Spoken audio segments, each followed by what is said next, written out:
right here. It'll pick you up. This is the Hepfer farm on DeWitt Road, 6 miles north of Lansing and 2 miles south of DeWitt. These are the barns as they looked in the early 1940s. It's all highway. That's the woods out in the back, up to the west.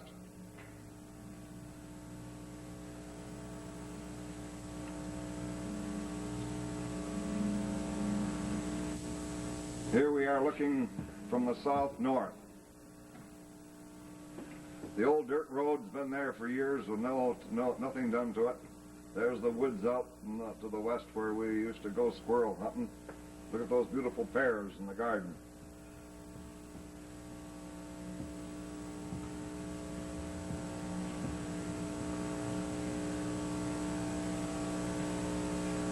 This one looks like a sugar beet farm out just southwest of the barns.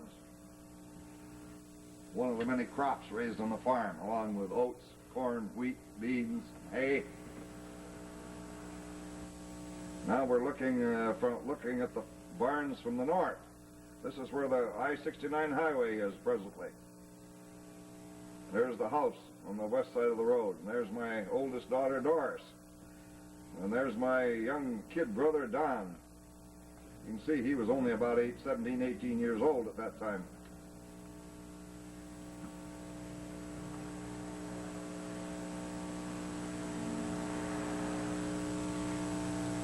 There's the old outhouse, with the Sears Roebuck catalog for toilet paper. Ah, that's Don. He just got relieved. He's running away happy.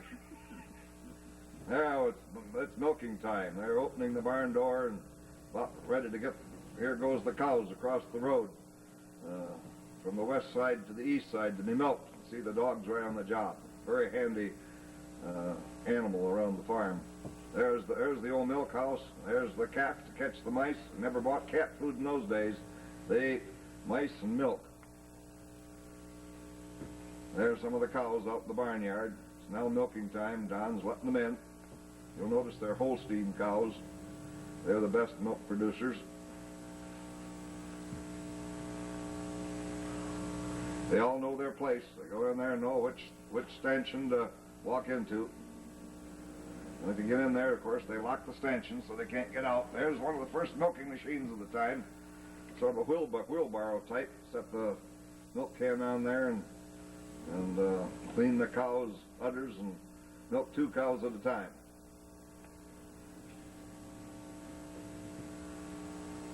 There's my dad, Henry Hepfer. He didn't trust the milking machines. He had to strip them afterwards, get the last drop of milk available. So he went around with a pail after the milking machine each time and got what milk he could.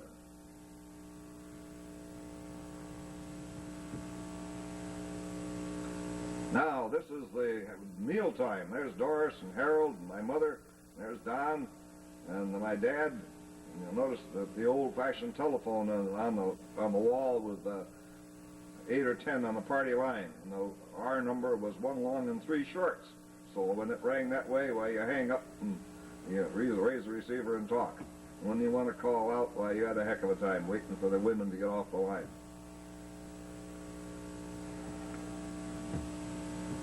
Now, there's Mrs. William Kemelt and Mr. William Kemelt. Lived on Clark Road, great friends of the folks, over visiting in the afternoon. Some of the flour. There's my younger brother, Ivan, and Joyce, and Wilma and Bill. And back there, why, Ivan was riding the bicycle. He was doing pretty well after his infantile paralysis attack.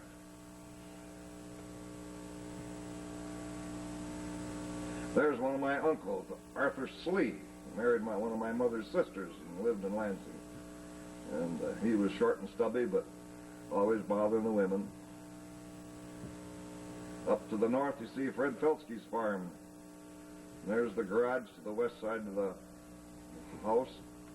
Oh, there's Carl and Mary Schreibley. They're coming from the outhouse, too. See how happy they are? That's a popular place, you know. Back in those days, we had an insight. There's Art Slee again, close up. There's the horses. That was our power for handling all the farm tools. Anyway, from one horse to four, hooked up to a piece of equipment. There's the old straw stack south of the barn, where the cows hung around. There's the milk house. There's the tool shed. And there's the corn crib. There's a young calf. He's out after his breakfast. There's Doris and John. Notice the shock of corn. They cut the corn and put it in shocks.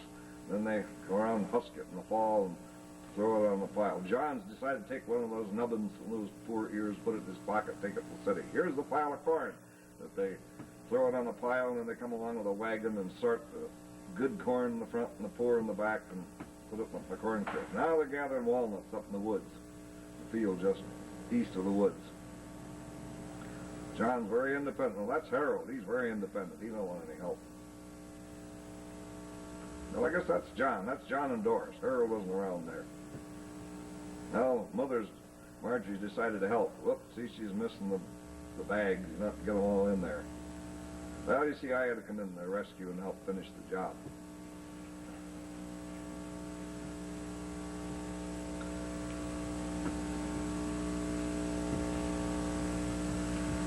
That was an enjoyable piece of work. Take all those walnuts back, and then we'd put them through the corn sheller and get the shucks off, and then we'd crack them.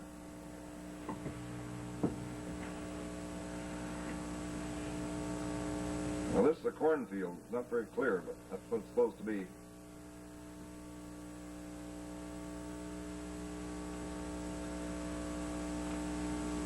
That's the old lane that goes down from the road down to the woods and leads into each of the fields. There's my dad cultivating corn one row at a time.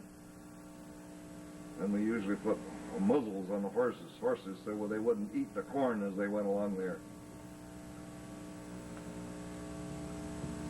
That's a sleepy job after you've been out dating on Sunday night. Boy, those rows all run together. First thing you know, you're ripping out some corn if you don't pinch yourself and keep awake. There, see, they raise it up when they raise the teeth up when they get to the end of the row. Then when you start another one down, they go again. Then at night, we always had to clean the dirt off from those teeth, get them real bright and shiny. No tool on the farm ever went away dirty.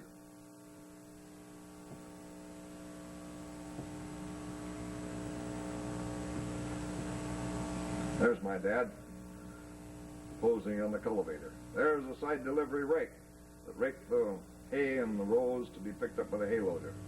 And there was the mowing machine back there you saw. And here's the hay loader that picks it up after it's in a row and loads and puts it up on top of the wagon.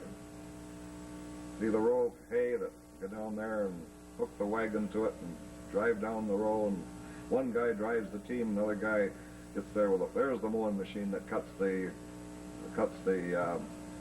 hay about 7 foot at a time, and you have to take those mowing machines out and sharpen them about every 2-3 days on the old grindstone. Now we're back to the first tractor. Here comes the old Oliver tractor, and Don's cultivating sugar beets with a tractor.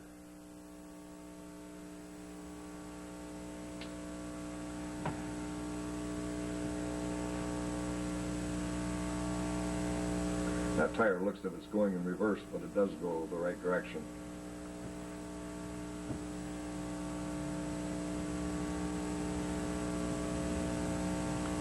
That was the first tractor on the farm, back in the early 40s.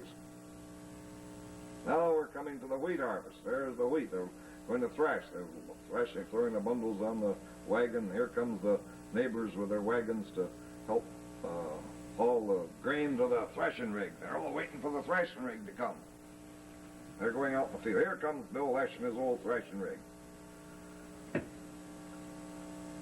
Notice as they go through here, all the farmers go to work.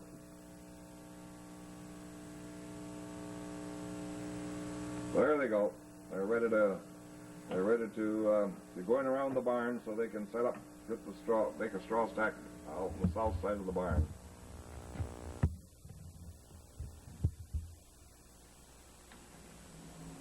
Some different than the $50,000 tractors today, you'll notice. A tractor like that probably cost about $400 or $500.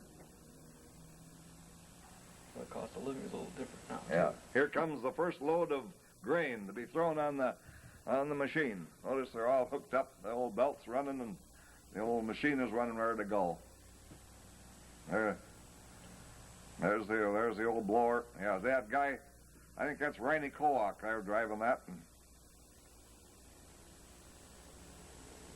now it takes two of them. Two of them throw the bundles on the platform, and they go in there head first, heads up the front.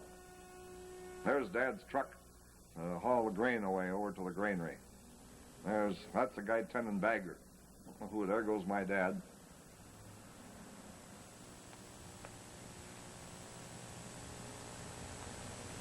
See, there's the old dog always on the job.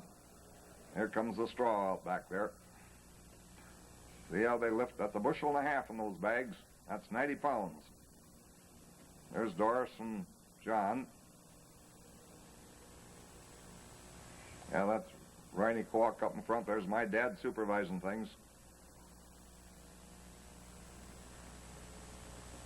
There, one wagon load's done.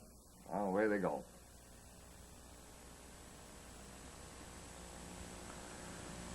Oh, Louis Felsky's having trouble with his pants.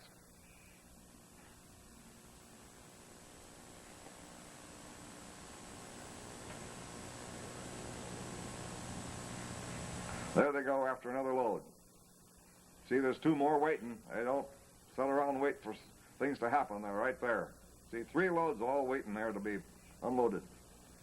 They probably have 4 or 5 teams out there bringing.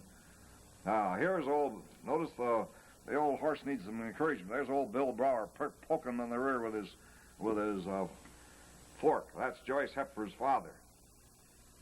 That's Fred Filtsky, the guy up to the north. He spreads the straw around, what we call stacks the straw.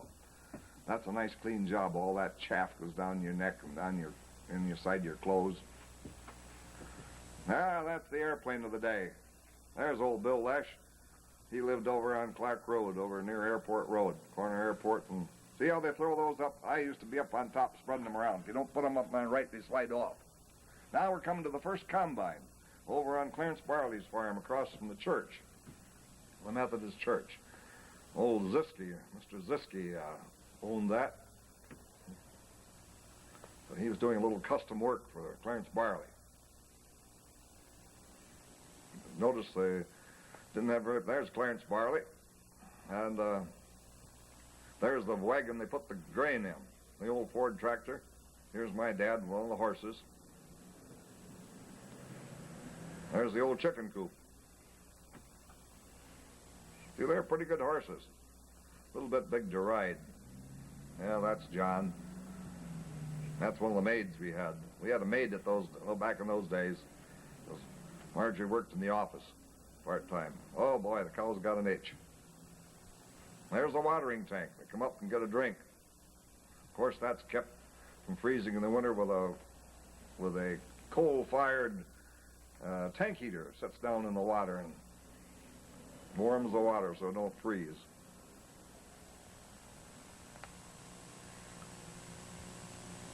Guess that ends the picture. Yeah. Well, what dates did these run? Around about 1940, early 1940s, between 1940 and 1945.